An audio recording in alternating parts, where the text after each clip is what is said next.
to the strangest mysteries. Tonight, this episode is the canine Sherlock Holmes. It stands just over 0.3 meters. That is 1 foot high. As the ultimate golden goal of some of the world's greatest sporting stars, whether held high in triumph or simply coveted from afar. The Jules Rimet Trophy is the prize of prizes in the field of professional soccer. It has embraced the dreams of hundreds of nations, of legendary players such as the great Pele, and of literally millions of waving, cheering fanatics from all corners of the globe.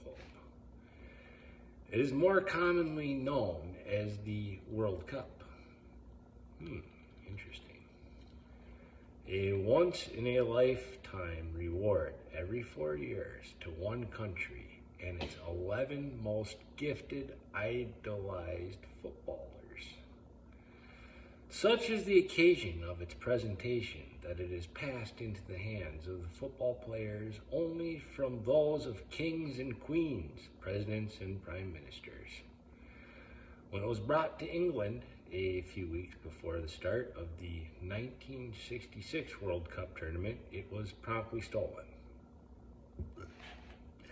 The cup, over which rival countries had, through the years, fought so bitterly, even off the playing field and in the political arena, was pilfered from a stamp exhibition at London's Central Hall, Westminster, where it had been on display. It was considered an international scandal. Scotland Yard was summoned immediately. Questions were asked in parliaments around the world. Huge rewards from all sorts of organizations were offered for the cup's safe return. Outside England, the mood was hostile and angry, especially in those nations where soccer seems most to vie with religion for the hearts and souls of the people.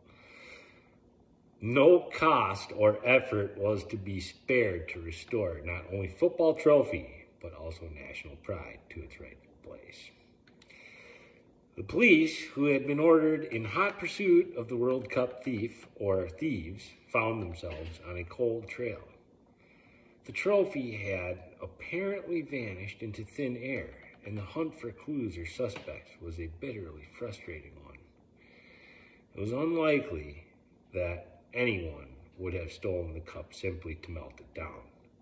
The actual gold content was then worth only about 2,000 lira, or euro, or I think that's pound actually, 2,000 pounds, despite the fact that it was insured for 30,000 pounds.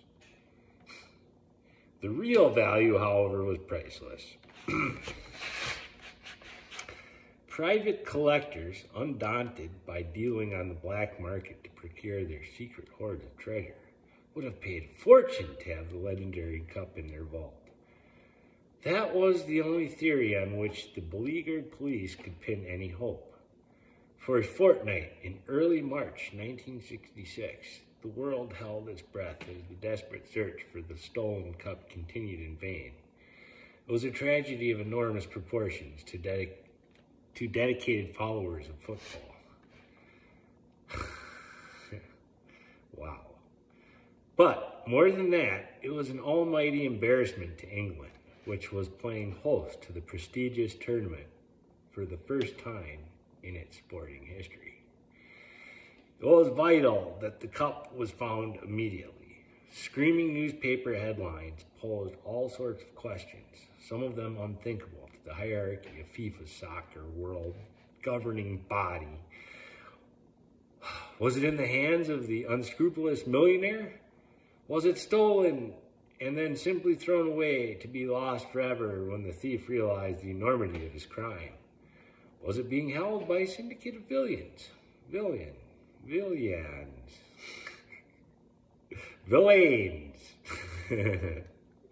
waiting to sell it off to the highest bidder. Had it been melted down or destroyed? The possibilities were endless. The answer came in the most unexpected and rather unglamorous way on the night of 19 March. David Corbett, a 26-year-old Thames lighterman, don't know what that is, was taking a family dog Pickle for a walk near his home in Beulah Hill, Norwood, South London. When, out of the corner of his eye, he spotted a glint, a reflection that lasted for just a split second. It had come from what had appeared to be a bundle of dirty old newspapers under a laurel bush that Pickles, a crossbred collie, had been sniffing and pawing at with great interest. Mr. Corbett called to his dog, but Pickles would not come. As David Corbett recalled later, I bent under the bush, lifted the top layer of newspapers, and there it was. I knew what it was at once. It was a World Cup.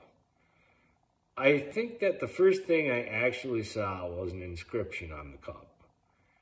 The words Brazil 1962 were near the base. I'm a keen football fan, and I'd been following all the reports in the newspapers. You can imagine how absolutely taken aback I was.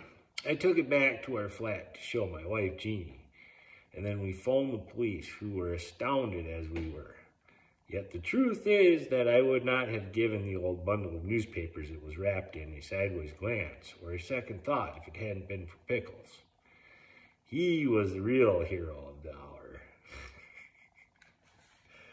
Indeed, he was. Animal lovers from all over the world began to shower gifts on the canine sleuth. What a streak of luck for Pickles. England's National Canine Defense League bestowed on him the highest honor, a silver medal inscribed with the words, "To Pickles for his part in the recovery of the World Cup 1966. At the ceremony at which it was presented, the league, they had a ceremony. The league secretary enthused Pickles by his action, was given prominence to the canine world, and so helped us in our task.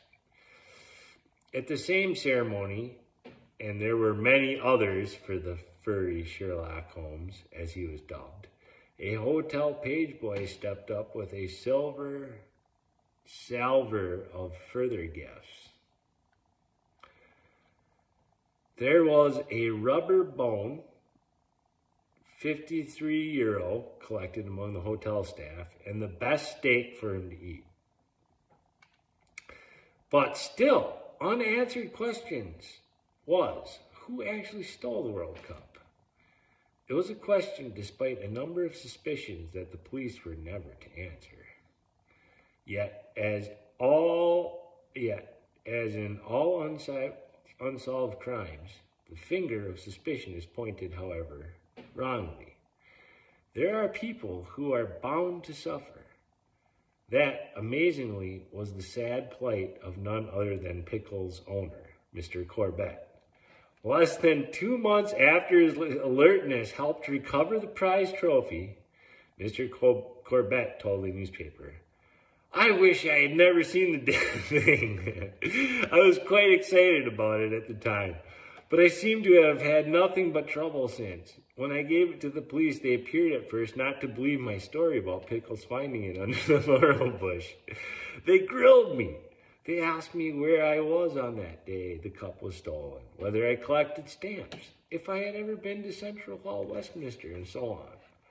Eventually, they believed me, but the trouble didn't end with the police. Ordinary people had been suspecting me of having had something to do with the theft of the cup. My wife and I were in Trafalgar Square, and a group of boys saw us. They shouted at me, 'He's the one who stole it!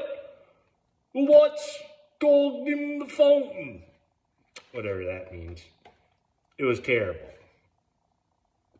In the end, of course, Mr. Corbett was completely vindicated. and received rewards totaling more than 6,000 euro or pounds. He did not watch the World Cup itself, but he did join in the spirit of Pickles' success when he allowed the dog to be taken to meet each member of the West German final team, all of whom touched him for luck, hoping they would find the cup theirs at the end of the football match. But it was not to be. England took the trophy, and thanks to Pickles, who sadly died only 4 years later, erased memories of the most embarrassing episode in soccer history. Well, not completely, because of this wonderful book. There's Pickles right there, getting his steak, I think. Yeah, oh yeah.